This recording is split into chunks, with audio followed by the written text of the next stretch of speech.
Okay, I think we're live. Is that it? I think that's it.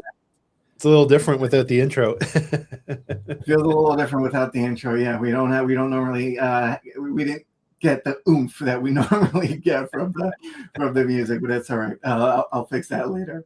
But welcome TGI Fridays. Happy Friday, GM Frank. How are you, buddy? Yeah, I'm doing great. How are you doing today, Ronnie? I'm doing good. I'm feeling good now that I got you here. We kind of we normally have like 10 minutes or so for pre-show before we get things going. But you and I are cold right now, so just know that, folks. Yeah, totally. But welcome, folks. Yeah, this is Detecting Intelligence. I'm Ronnie. Go by Dr. Manhattan on these old socials there, and this is my co-host Frank, aka Frank Zuuring. What's up, dude? Yeah, I'm super excited for today. I think this is kind of our first premiere episode here of this new initiative that we've kicked off here with Detecting Intelligence, and I think we got a couple of cool resources to show. We also did share our first episode newsletter, which I think we should maybe give a little bit of background here to everybody of where they can find that and what that's all about. But we launched it last night on Substack, and we've already got 13 views of it, which is pretty great considering we haven't. I didn't know that. Okay, that's cool. Yeah. So this is really great. So just to kind of give some background here, as we teased on our episode on Monday for May the 4th, be with you, we talked about how we're doing a bit of a switch with the show, and how previously Detecting Intelligence was all about tracking where we are on the AGI timeline, looking at latest news around AI on a daily basis. And we thought that it was capturing a part of the story, but wasn't really capturing the whole story. And there's so much more happening that is related to intelligence these days that we thought, okay, this just makes sense to bring more things together. And intelligence is such a vast conversation. You can get into what is intelligence, what is consciousness, what is AI and agents and all these things. And then also non-human intelligence is a big buzzword that we're hearing a lot these days. So we wanted to kind of bring that into the scope. One thing I didn't realize, Ronnie, and I don't know if you knew, but we were both fans of the X-Files. And X-Files, when it first aired in 93 till 96, so 30 years ago, was also on Friday. So it's kind of an interesting little wow. Okay. So I guess we're kind of really hitting that mark, and that's really, I think, what sums up what we're trying to do here is a mix of an official podcast, like a Lex Friedman tech podcast, with a little bit of X-Files sprinkled in. But in terms of good cop, bad cop, what's the scenario here? I think I'm the bad cop, right? Is that? I think we can both play those. And parts. It has nothing to do with the tire. I'm just saying, you could be the bad cop, and that would be an interesting twist, if anything. Totally, yeah. Yeah, no. So with that said, yeah. So my spin here is kind of where I kind of want to come in and shine a light on things. It's just maybe sometimes, and not to get too political with things, but just talk about a little bit of the political implications of this technology that's being shoved down our throat, but for a lot of us willingly, because I am an enthusiast, of course. So I am I have subscriptions to everything. I'm using all this stuff on a daily basis, as well as being aware that how much harm it's doing to the environment and all that jazz, and also how it's affecting everyday people, the average Joe and Jane, because this is a highly disruptive technology that we're dealing with and talking about here. And if you're tuning in, you know this to be true. So I just want to talk about also a little bit of the people effect of all this stuff, because it's important and it has to do with you. So yeah. So Frank, do you want to give a little bit of a teaser of the newsletter and / of the website? Do you have that handy? Yeah, actually, I was just bringing that up here as we were talking. So let me share my screen here. Great to see we got a good turnout too. 23 people watching. Yeah, thanks for joining, folks. Yeah, this is great. I'm not checking. We don't have any comments yet, but yeah, tell us if we're doing bad or good so far. I'm a New Yorker. I got thick skin. Go for it. No. Be nice. I'm kidding. Ready, Frank? Hurry up before I get insulted here. Yeah, here, let me bring up the Substack. So for those that Sorry for being so zoomed in, people. Again, we're cold here, and I'll set up my camera a little bit better, but I don't mean to be in your face. Sorry, Frank. Go ahead. That's all right, man. Here, let me share my screen and show you guys where you can kind of stay aligned here with us when it comes to things that we're working on. So again, just to kind of give you a bit of a rundown here on how this is going to work moving forward. We have a newsletter that we're putting together on a weekly basis. And what we do is we take a collection of stories around human intelligence, what's happening with our attention spans, with consciousness, some really interesting stories that kind of give us a bit of a mark of where we are on the intelligence scale. And then we do the same for AI. So we're going to do a complete pull from all of the stories of the previous week, from credible sources, I should add, just not what people are talking about, but what happened with models, what happened with agents. And then we also look at how are we stacking up on this path to AGI, essentially. And for those that maybe don't know, there's a really interesting website called AI 2027, which is this hypothetical timeline of where we as humanity are on this roller coaster of a ride with AI and agents, and eventually getting to what it says in the timeline, 2027 being a date of when everything changes, AGI happens, and these massive changes come into play. In addition to that, mentioned we want to have a little bit of the X-Files kind of spin here. There's so much interesting stuff happening with UAP disclosure and all of these fantastic stories that we're seeing, especially in the United States, coming out at Congress, where we're having these like high-level aviators, military experts, all acknowledging that there's something happening in our skies that we're not familiar with. And there's some information that is going to be dropped and released. So we're also taking a little bit of a pulse on what's happening there and combining this whole show, detecting intelligence, into these three buckets. So human intelligence, machine intelligence, and then non-human intelligence.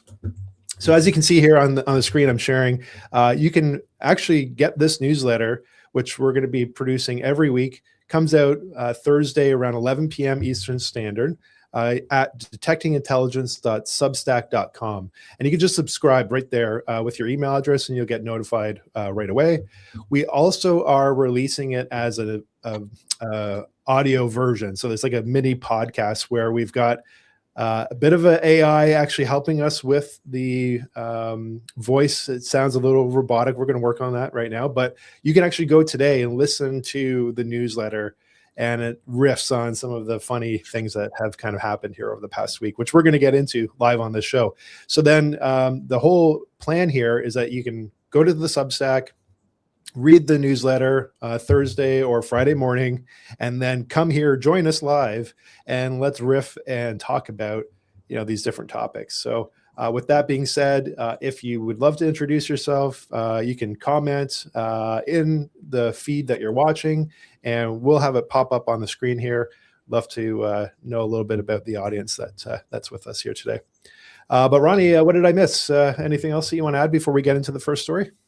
I just want to add a little context if people are wondering why I was shaking my head as we were going through the UAP stuff. And I'm just thinking like, wow, we are just begging for the government to just watch our channel. I mean, I'm but yeah, you know what? But it's blame them, because it looks like they're insistent on releasing some documents here. So they, for the most part, they're going to be our content machine. So I'm pretty sure they want us to talk about it. But yeah, that's why I was shaking my head. I'm like, oh man, there goes my email, there goes my text messages. But no, you didn't miss anything. And yeah, dude, I really like what we're doing here, and I like kind of the, and if, of course I'm biased, but I hope people can appreciate the eye candy that we're kind of packaging all this in. Because you and I are, we're millennials, we're 80s babies, so we grew up with Nintendo and Game Boy and Atari and all that. And who doesn't love nostalgia? So yeah, this is kind of just like a callback to our childhood here, if you're as old as Frank and I. And but anyway, we hope you like it. As old as Ronnie, I'm still young, man. I don't know what you're talking about. Just under the bus there. Awesome. Well, so why don't we get into maybe the first story here? We can kind of dig right in. I'll bring up the first one here. And again, for those that are following along with this newsletter, or maybe you've just kind of seen the newsletter for the first time, if you scroll to the bottom of it, you'll actually see we've got sources that we list in the newsletter of what we chose as like the top news items to get into today. And that's kind of what we base this whole newsletter around too. So we'll start with the very first story here, and then we'll kind of just go back and forth and riff on these. But let me get I'll load it up here while you do that, Frank. So pretty much, folks, so what if the internet stopped trying to inform you and started trying to emotionally form you? And that brings us to our Wired story. All right, so essentially, the Brain File explores how AI-powered algorithms are reshaping human attention itself. From doom scrolling to brain rot, we're looking at whether modern platforms are quietly engineering cognitive collapse through infinite engagement loops and emotionally optimized content. It seems that, and also I can speak from experience, that yes, these LLMs seem to be very agreeable with you, and really don't disagree with you much. But yeah, let's go ahead, Frank. Share your 2 cents on this.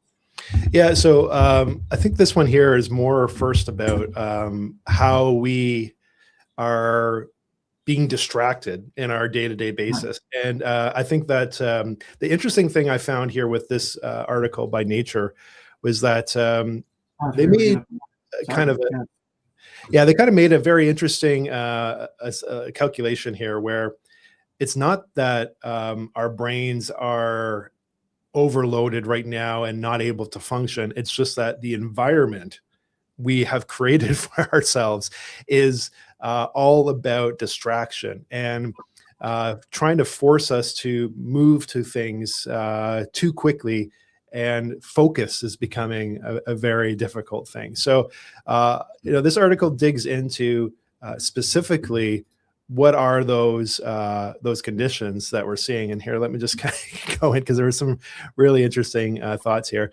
So this was a funny part of the article where it talked about how really we as species to have focus need to be isolated from these distractions. And you can see this funny apparatus here that is shown in the article.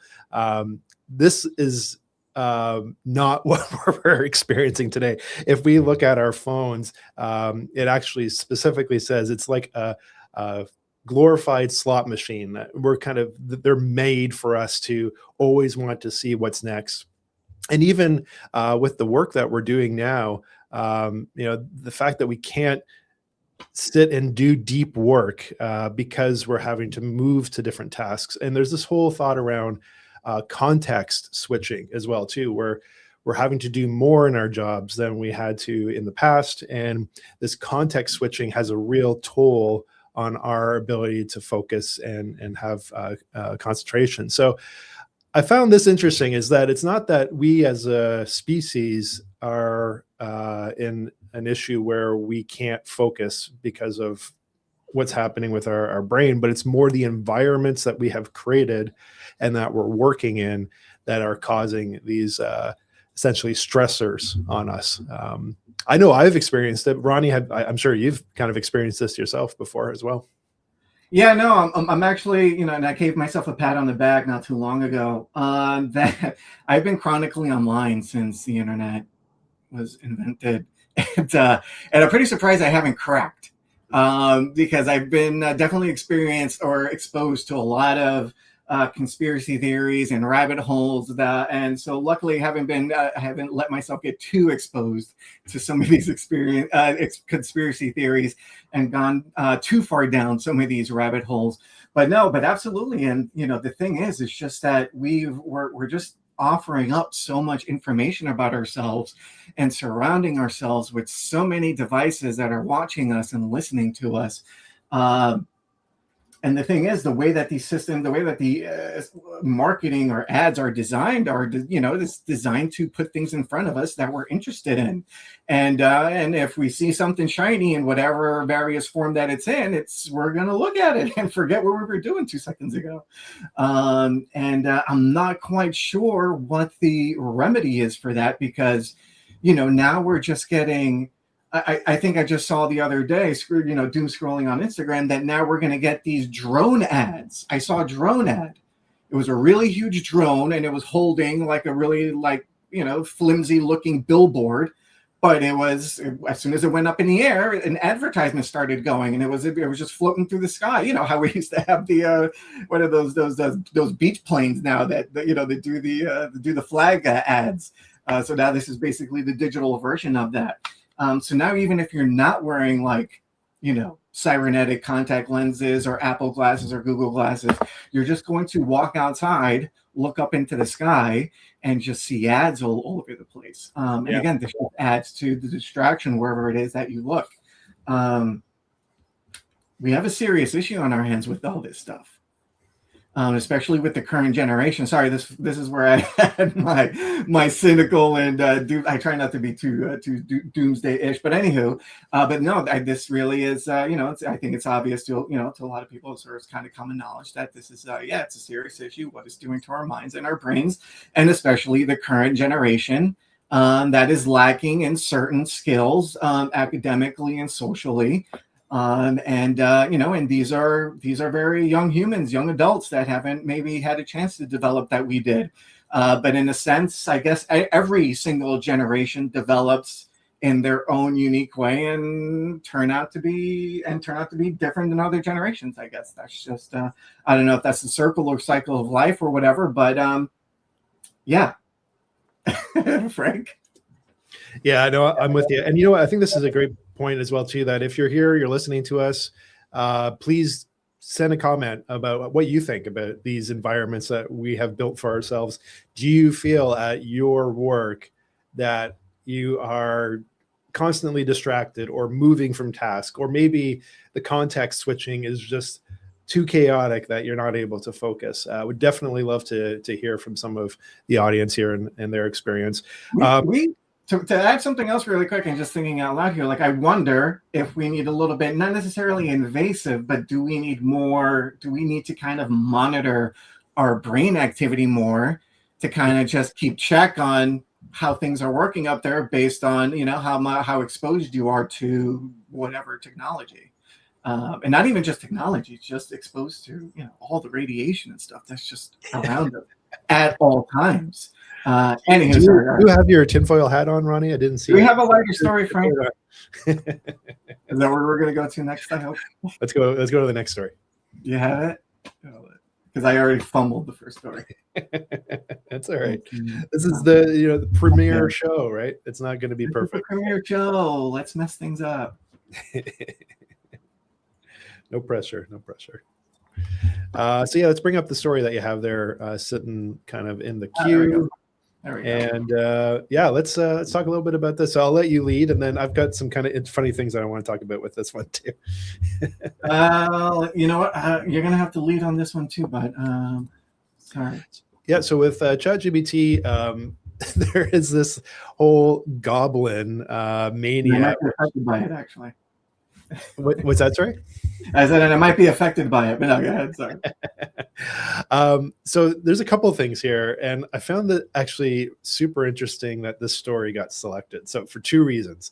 So first, let's talk about what this story has, and it's mainly talking about some funny little ticks and nuances that people have started to notice when using ChatGPT, that it will randomly place words, or it will have these little strange nuances, especially apparently and I don't know Chinese or Mandarin myself, but in that language as well, it's driving users crazy. But to bounce off this story a little bit, did you see, Ronnie, that OpenAI had to actually tell the ChatGPT models or the GBT models to stop obsessing over goblins? Yeah, I did. And I also mentioned it to my ChatGPT, and I don't think it's had any effect whatsoever. No, and I did the same. Just love blowing smoke up my ass. I mean, I don't mind it too much. I mean, it's hilarious that there's still very much this like obsession, it seems, with having with goblins. And my spouse has been big on ChatGPT, and she has had this whole kind of, I would say, planning structure with her ChatGPT that she's very protective of the conversations that she has with it, because she doesn't want it to get too far off course in the expertise that it's developed. But I randomly threw at it this past weekend, hey, I hear you like goblins. And it went on this rant like you wouldn't believe it. It's like, oh yeah, they're amazing creatures and all this stuff. And I thought, you know what? I've got my ChatGPT here. I haven't said anything to it yet about goblins, and I haven't actually really had very many conversations with this one at all, because I just created a new account for a new purpose. So why don't we kick it off by just asking ChatGPT here on voice live on camera what it thinks about goblins? I kind of would be kind of interested to see what it has to say. So let's do this. We'll get some like Jeopardy music for the next show. Sounds good. All right, it's just loading up. No, I don't think so. All right. So still just kind of loading up here. Should just be just a minute.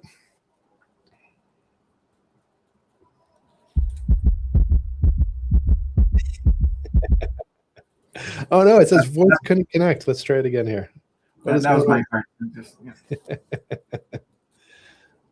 Actually, maybe Ronnie, I don't know if you've got yours handy, but I might need to get you to, if you're up for it, to ask you. What's the prompt here? Just say, tell me about goblins. Oh, with a voice? Yeah. Yeah, Okay, for some reason I'm getting a voice cannot connect error. Okay.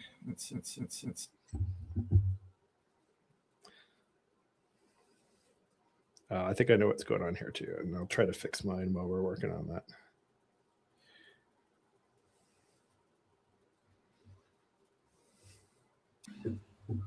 Can you hear me now? Can hear you now.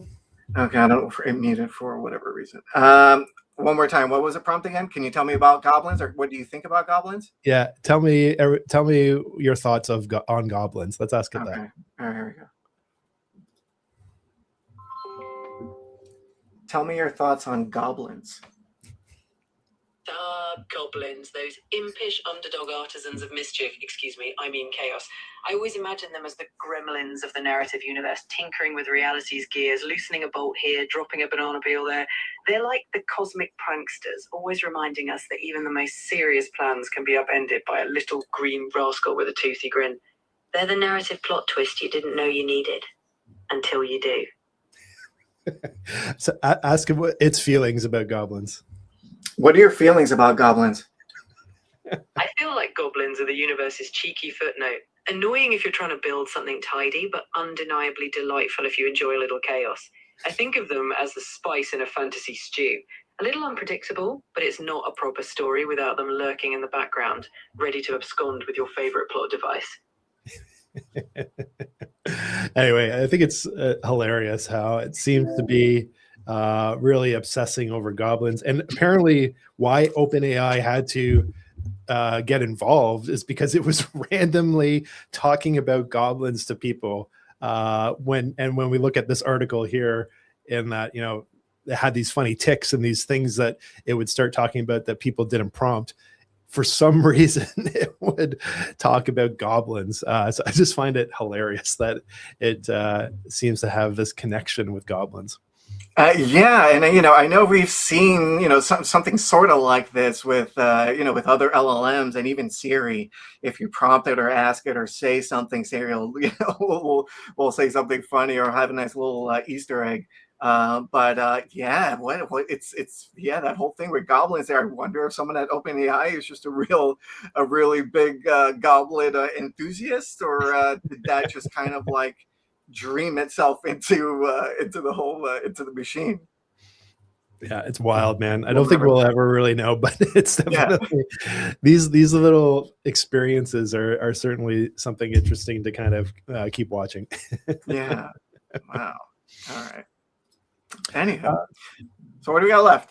yeah, let's jump to the next story here. Let me get this up on stage. So now, kind of getting into some further advancements with these models. We saw just yesterday from Google a big announcement around Alpha Evolve.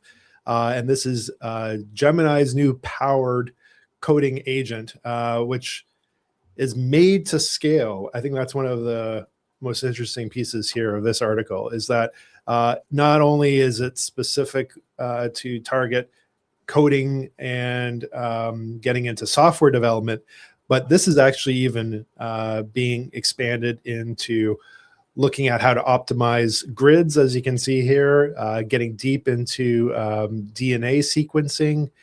And then, interestingly enough, also the quantum physics world and quantum computing. We've heard a lot and we've talked a lot that with this ability for agents to now code, it's meant that everything is on the table with AI, that essentially all of the work that people are doing with AI, or even not even with AI, like legal, accounting, all of these tasks that are kind of thought to be professional only spaces, now are on the table for AI. But we didn't really hear much about the ability for AI to get into coding in the quantum side of things. And I think we haven't really heard much at all about the quantum computing and AI combination. At least I haven't seen much. And I find that is a very interesting realm for this journey to AGI, because there's a lot of scientists that believe there's quantum processes happening within our brain that are creating this experience of consciousness. And as we continue down this road of getting to AGI at some point, maybe that is the unlock, is having AI able to use these quantum computers, which Google has access to spark some kind of consciousness, maybe. I don't know, Ronnie, what are your thoughts? Yeah, it's really all over the place. I mean, would I like for us to kind of get to a place, or for technology to get to a place where we can kind of generate or create a synthetic consciousness? I'm just really curious to see if something like that is even achievable. But then it's kind of like it's akin to the same conversation as to, or the ethical conversation as to why, at least publicly, we haven't cloned humans yet. And it's really, as I understand it, the only reason why we haven't is for religious or ethical reasons, that a bunch of people decided.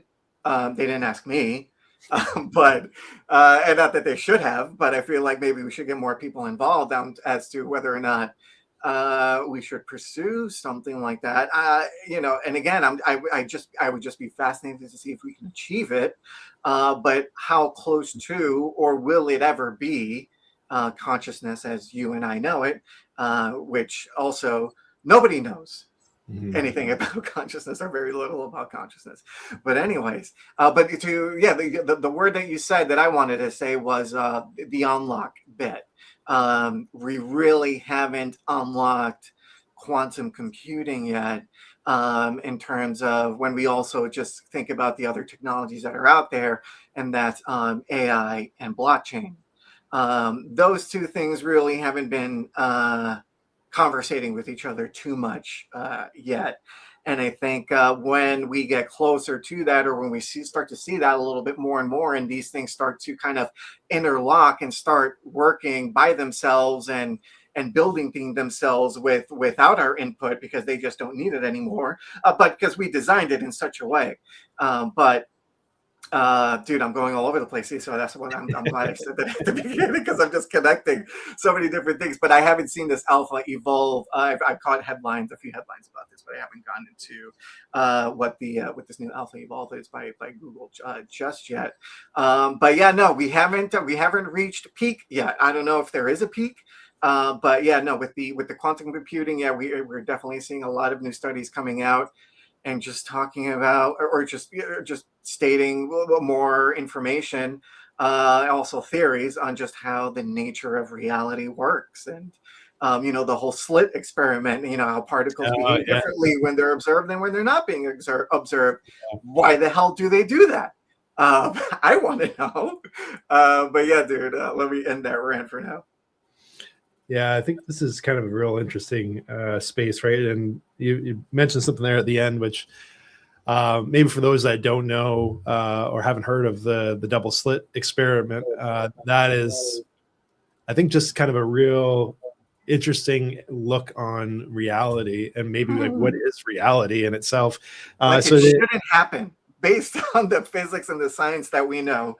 The way that double slit experiment behaves just makes zero sense, but yeah, it just behaves the way it behaves. But definitely look into it, folks. If you don't know what that is, I'm not going to try to explain it, but definitely find a YouTube video and look into the double slit experiment. It is wild stuff. Yeah, I agree. I think, as Ronnie said, definitely look it up. Just to give you a quick rundown for those that maybe aren't familiar with it. Essentially, the simple version, and you can go a little further down the rabbit hole than what I'll explain here, is that there was an experiment that was conducted where they were shooting protons at a back wall, and they then inserted this slit with two slits in it, or this piece of paper with two slits in it, and they started shooting the proton again. And you would think that with a proton, that's going to hit either the paper or it's going to go through the slit. And so then the pattern on the back wall, which again, if you look at the apparatus, was this proton laser. You had a piece of paper or a blocker in the middle with two slits, and then a wall on the other end, shooting these particles. You would expect that the pattern on the back would be just from particles that made it through those two slits. And that did happen when it was observed. So when a scientist or somebody was physically watching this experiment happen in real time. But then the moment they stopped observing, which I think is the very, like, this part blows my mind. The moment they stopped looking at it, that pattern went into a wave pattern on the wall, essentially meaning that particles were ignoring the two slits and able to create, were able to hit the other end of the wall in this wave pattern that exceeded the two slots that, or the two slits that were present. So what that concluded, at least what the conclusion was from that experiment and how I understand it, is that the particle can be in any possible outcome at any time, as long as it's not being observed. But the moment it's being observed, and the influence of the observer on what that outcome is happens. But the moment the observer is taken out of the experiment, and all possibilities are possible because there's no influence on that possibility, then everything exists. And that forms the basis, at least again from how I understand it, that we live in a multiverse, and that all potential scenarios exist within the same reality. And only the moment that it's observed, or there is an observer effect, does the outcome of that reality appear. I don't know, Ronnie, how did I do? Did I murder it, or is that kind of your No, understanding? good for you, dude. I'm like, dude, bravo that you are attempting to actually explain this. Tried, yeah. No, that was good, dude. No, that was good, folks. And yeah, come on, give us a round of applause of emojis in the comments there. If you thought Frank did well, I think he did great. And yeah, no, essentially that, and to button that whole thing up in layman's terms, for people like me, essentially there is a parallel universe out there where I am Shohei Ohtani. And there's It's probably just one not where this I am one. as well too. There's a universe where you are too. Unfortunately, it's just not this one. Yeah, super interesting though. I think when you look at some of the theories from this, you hear a lot of like gurus online talk about how if you can envision it or you can manifest it, right? And I think that's a very dangerous topic. Do you buy into that sort of thing? The whole manifestation stuff? You know what? I mean, I think there's. Be honest, it's okay. I want to believe in that. I don't think if I think about it that it's going to happen. But I think what you do need to have is you do need to have a thought of an outcome, and then you just got to start doing something to achieve that outcome, right? You can't just sit there and journal and be like, I want 200,000 and not do anything. Organized religion works. That's a whole other subject. I don't know if you want to get there yet. that might be. Offend anyone. I grew up Catholic. I'm just not Catholic anymore. I think there's a lot of mystery with all of this, right? So if anything, I think it just makes it more interesting to be alive. I'll take it. There you go. All right. Well, do you want to? I'm a mess today on our first real show, Frank. So do we have the next story there? Yeah, actually, let's just get it up here from our newsletter. And just as a reminder as well there too, for people that are watching us, if you go to detectingintelligence.substack.com, you will see our first newsletter was released. And actually, I'm just looking at the stats. We do have a few new views here now, which is great. Thank you very much. And these I didn't even get the newsletter. And these releases will happen every Thursday at 11 p.m. So you can take a look and see what we're going to be discussing here on the show. Have your own thoughts about what we're discussing, and then come join the conversation. That's kind of the whole intent here with sharing the newsletter ahead of the show. So let me... I can't believe this guy. He invites me to be an author on the newsletter and doesn't even send it to me. I mean, I just would have thought that would have been a natural first step, to subscribe yourself. But I know, right? I mean, I'll fix that. so yeah, let's get into the first story here on the UAP, UFO. What are we calling it these days? Story side of things. It's UAP. It's UAP. Yeah. So I don't know, Ryan, this is coming from your homeland here, my friend. So for those, again, that are just joining us, I'm based in Canada.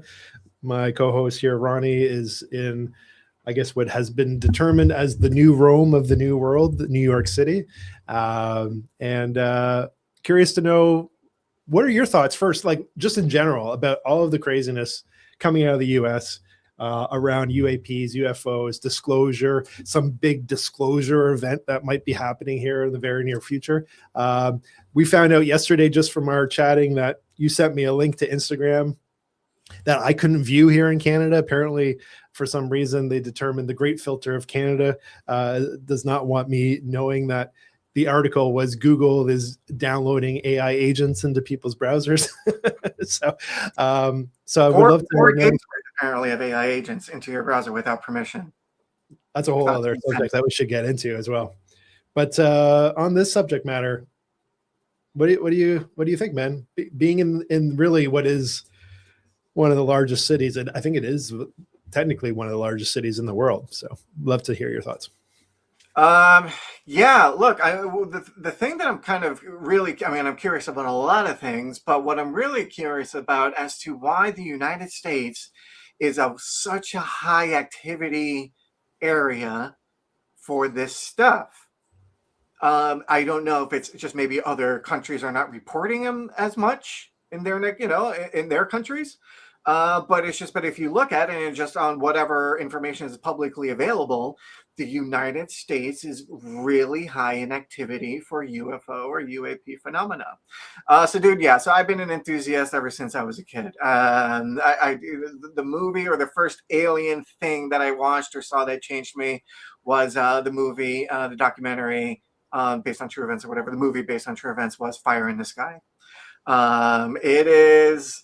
It might as well be a horror flick, but it was just a really good movie based on true events of an alien abduction. I forgot. I think the person's name is Travis something.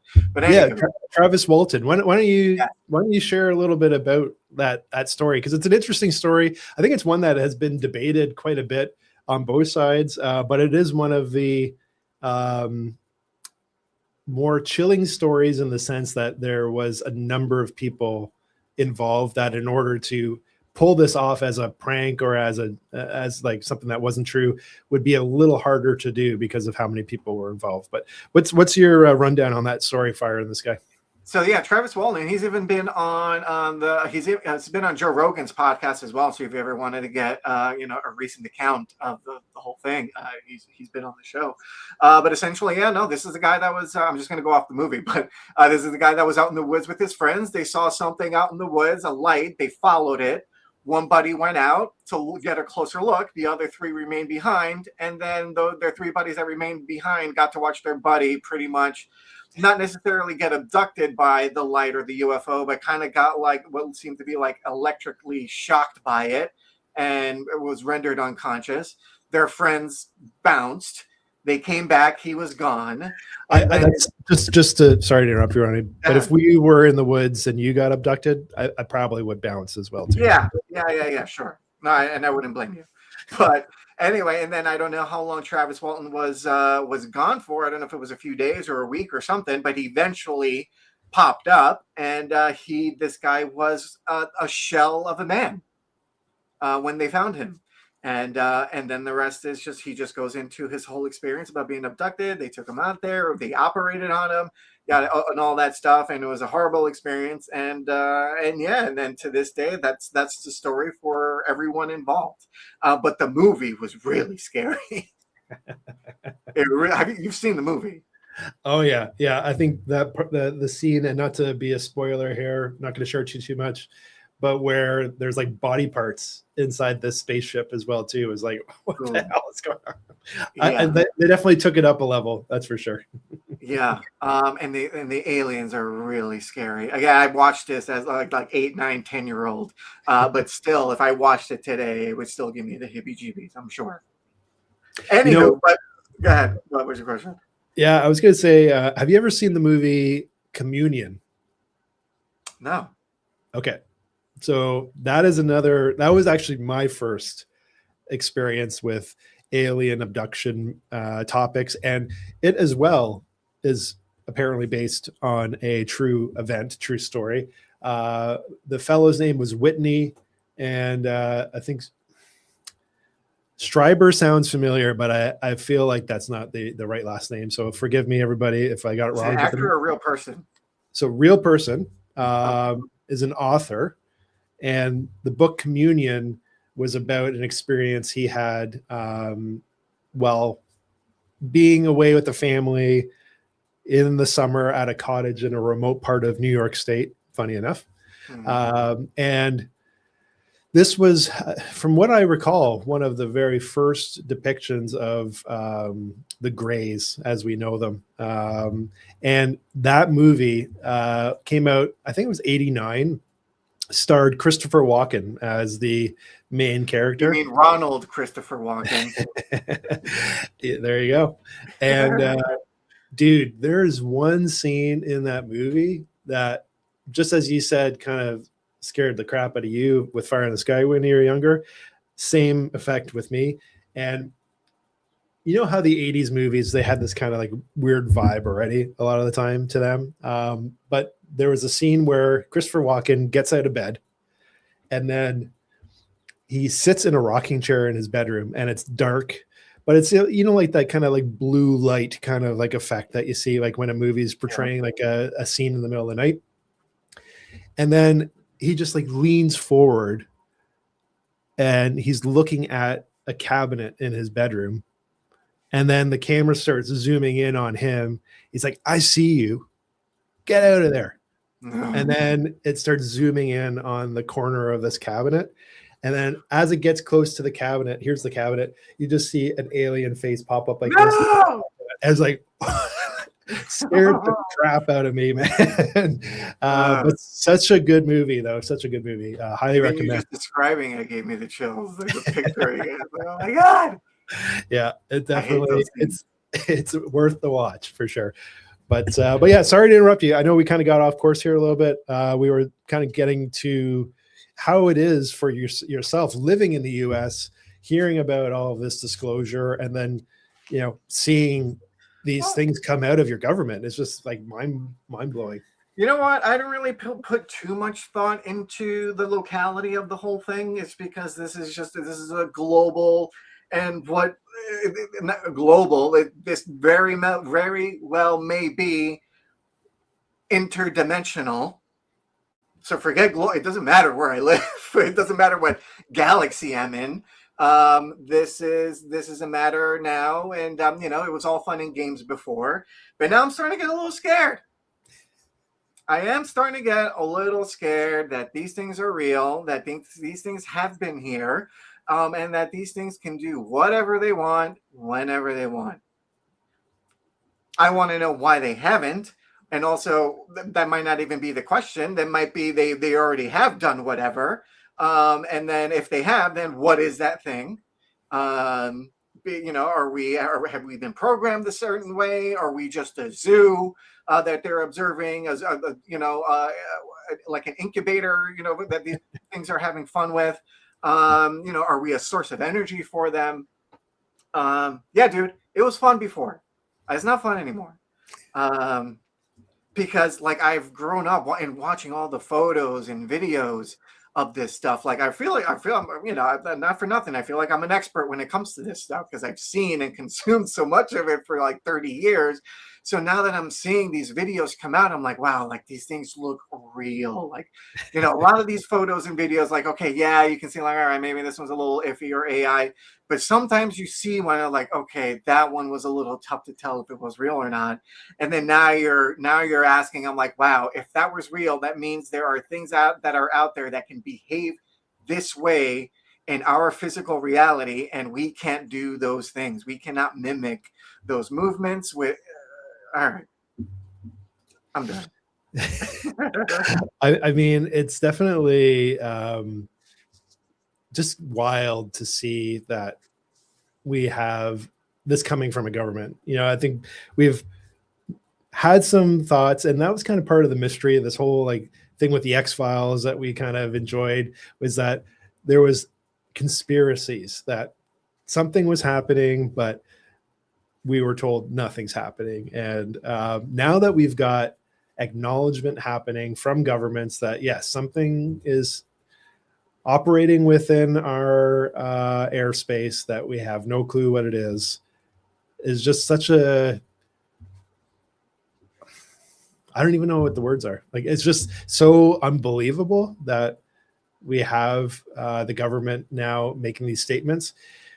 It actually blows my mind that not more people are talking about this, because it feels to me like this is like such a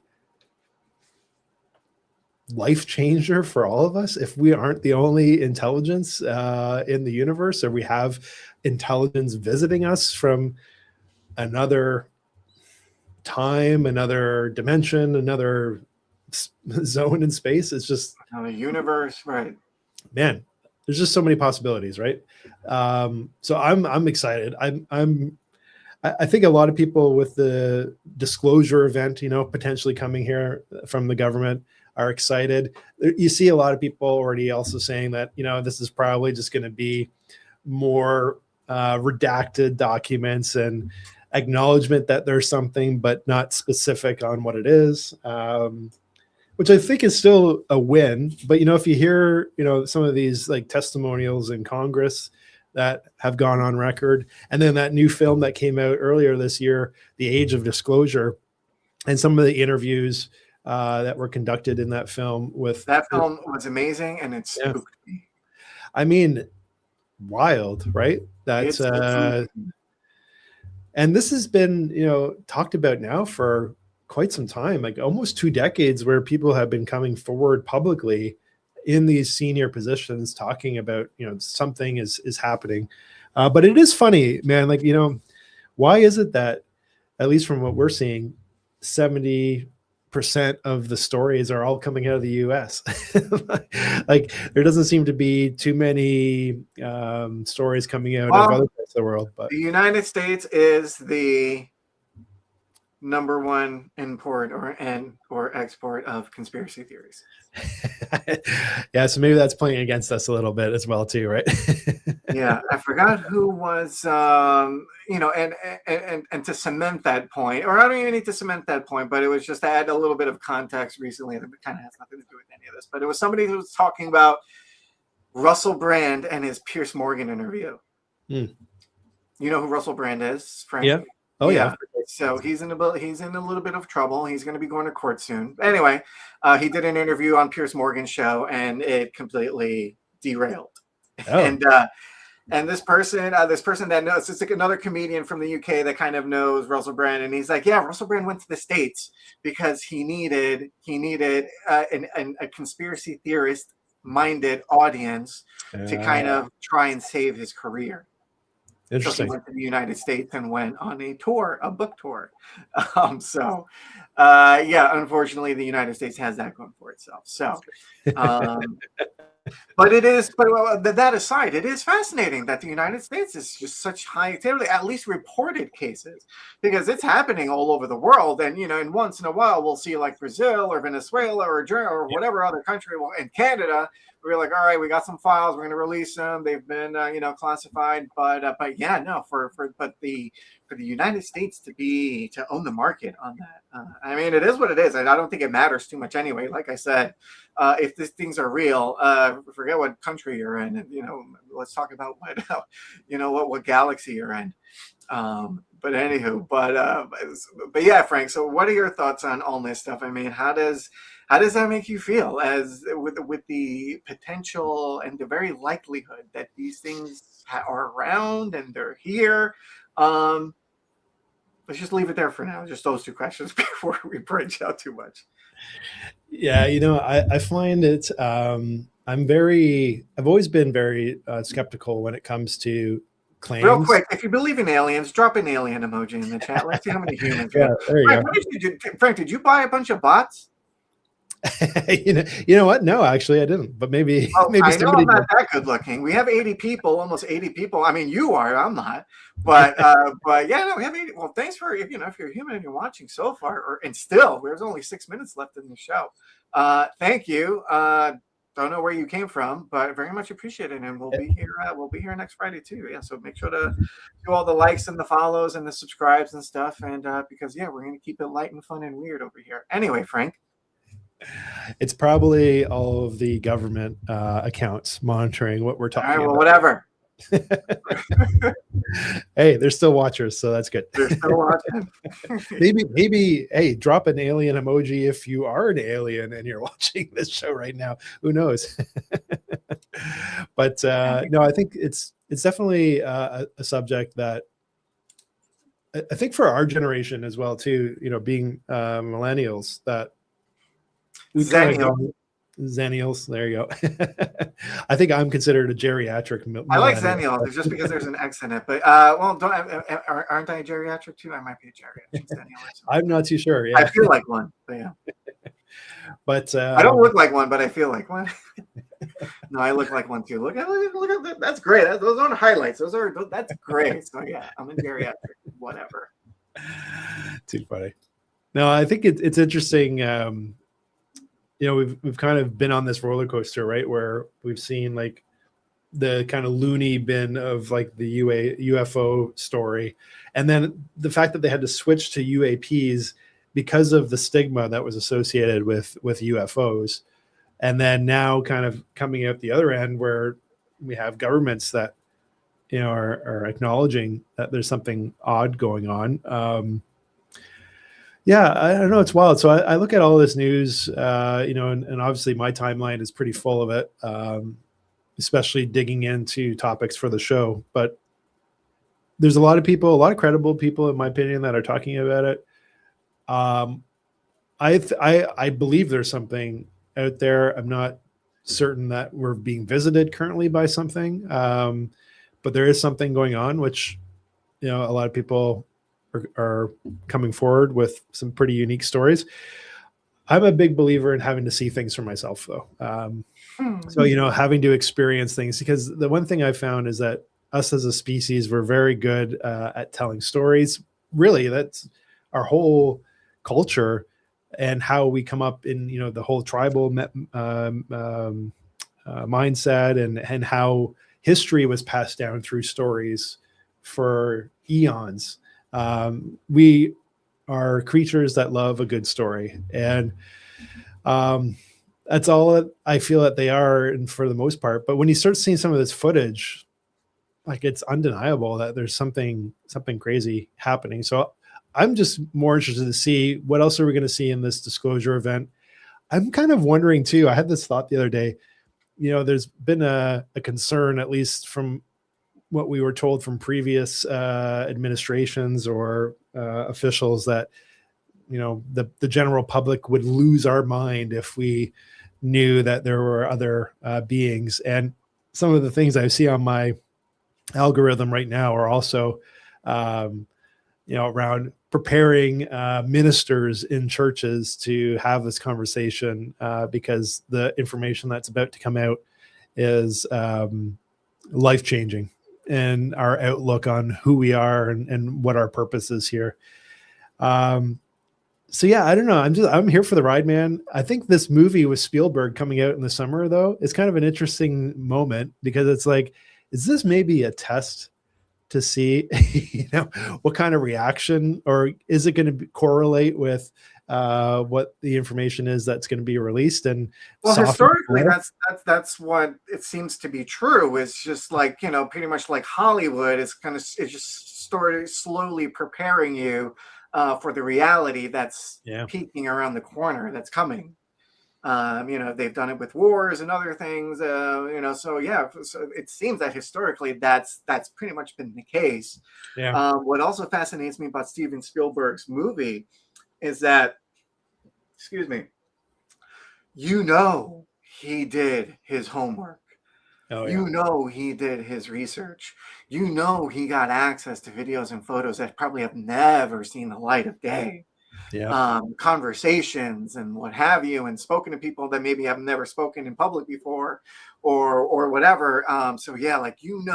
He did his homework and got wild material that has gone into this movie.